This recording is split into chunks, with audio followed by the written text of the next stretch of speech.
Vous êtes chez Tartampion? Salut à tous, et voici l'ouvre ta boîte du jeu Paper Dungeons. Alors c'est parti, on regarde ce qu'il y a à l'intérieur de cette jolie boîte, on ouvre et on rentre à l'intérieur du donjon.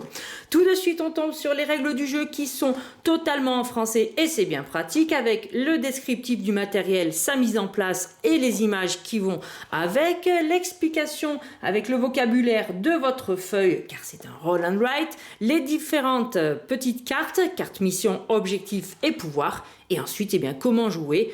Très simplement, on vous explique tout avec des exemples qui ne laissent aucune place au doute, comment combattre un monstre, la fin de la partie, le décompte final et ensuite les variantes comme gemme éphémère, la campagne ou le mode solo et les annexes avec les cartes pouvoir et les objets magiques. Donc voilà pour les règles du jeu. Alors je ne peux que vous recommander d'imprimer l'add-on qui est disponible sur le site de Super Meeple qui rajoute d'autres variantes et surtout qui permettent de compter car le mode solo est expliqué dans la règle mais il ne dit pas si on a réussi ou gagné. Donc avec cette petite addition, eh bien en mode facile vous aurez 70 points, en normal 90 points et en difficile 110 points. Enfin c'est plutôt si vous réussissez à faire 110 points, ça veut dire que vous êtes très fort, vous aurez joué en difficile avec la possibilité en plus de vous corser un peu plus la tâche si jamais vous trouvez ça pas assez difficile.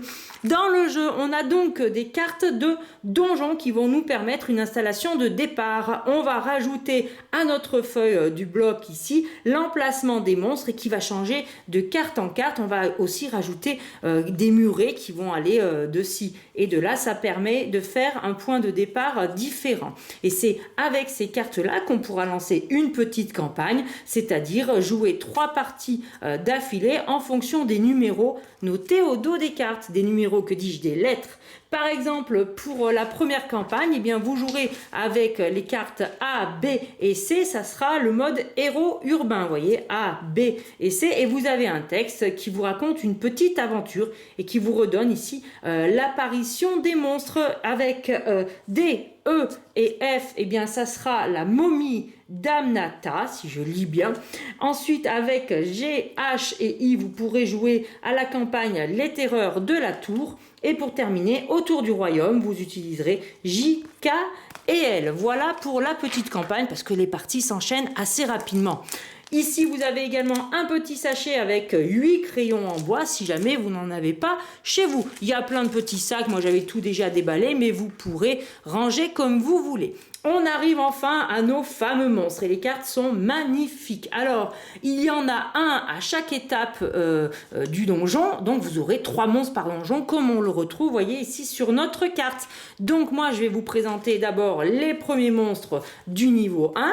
Donc vous allez pouvoir combattre une gargouille, une momie, un golem ou bien un minotaure. Et vous voyez, on comprend très bien que si j'ai une force de 9, mais je gagne 2 boucliers, 3 cœurs. Si une force de 13, 4 et 2. Et une force de 17, 6 et 1. Donc voilà les différents niveaux. Et puis ici, vous avez aussi ce que vous pouvez gagner en fonction de si vous jouez en solo ou pas. Ensuite, avec le niveau 2, on a ces monstres-là qui sont beaucoup plus difficiles à battre. Vous voyez, 14, 18 et 22. On va tomber face aux géants, à un élémentaire, à une chimère et à un vampire. Et pour le niveau 3, eh bien vous vous y attendez tous, bien évidemment. On va combattre un dragon, le roi liche, l'hydre et le guetteur. Voilà pour les jolis monstres du jeu. Ensuite, on a des petites cartes que je vous présentais tout à l'heure. Donc, sur vos premières parties de jeu, on vous recommande de peut-être pas jouer avec les cartes missions. Ce sont celles-ci, elles ont un dos marron. Dans chacune des 3 catégories de cartes, il y en a 16 au total. Donc voilà un petit exemple de ce que vous allez pouvoir trouver sur les cartes missions.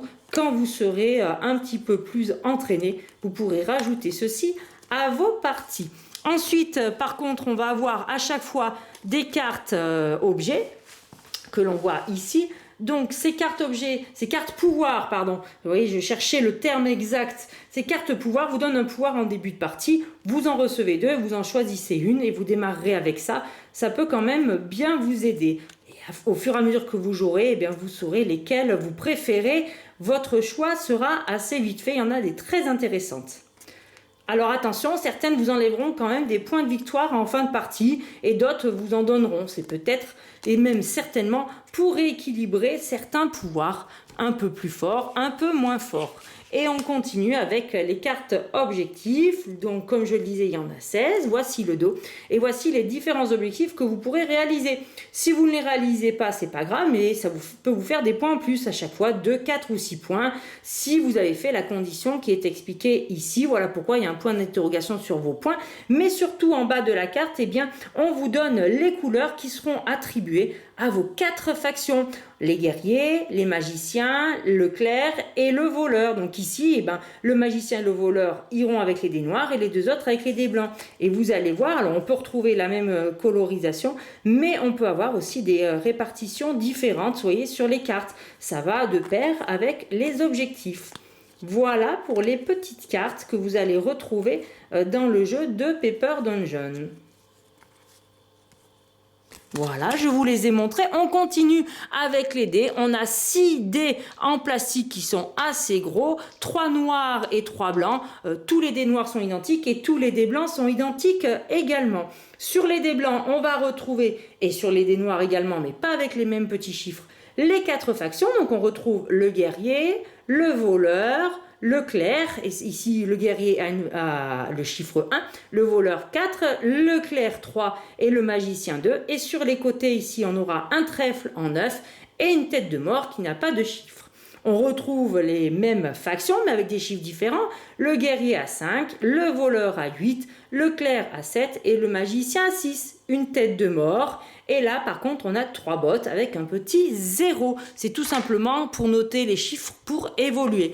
Et je vous montre en dernier l'énorme bloc. Alors, il est très très grand. Vous avez de la place.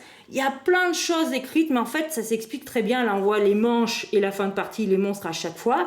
Ici, vous avez tous les emplacements, les différents pièges, les petits monstres à battre, les différents murs. Vous devrez dessiner justement en fonction de votre carte en début de partie où vous vous installez. Et puis on retrouve ici vos factions que vous allez faire évoluer et gagner plein de bonus de cadeaux de points de victoire. Et ici, c'est des objets que vous allez construire. Là, c'est votre piste de vie, les potions, les monstres que vous allez tuer, les gemmes que vous allez récolter. Et là, eh ben, le total pour avoir votre score de points. Donc, vous voyez, c'est pas si difficile que ça.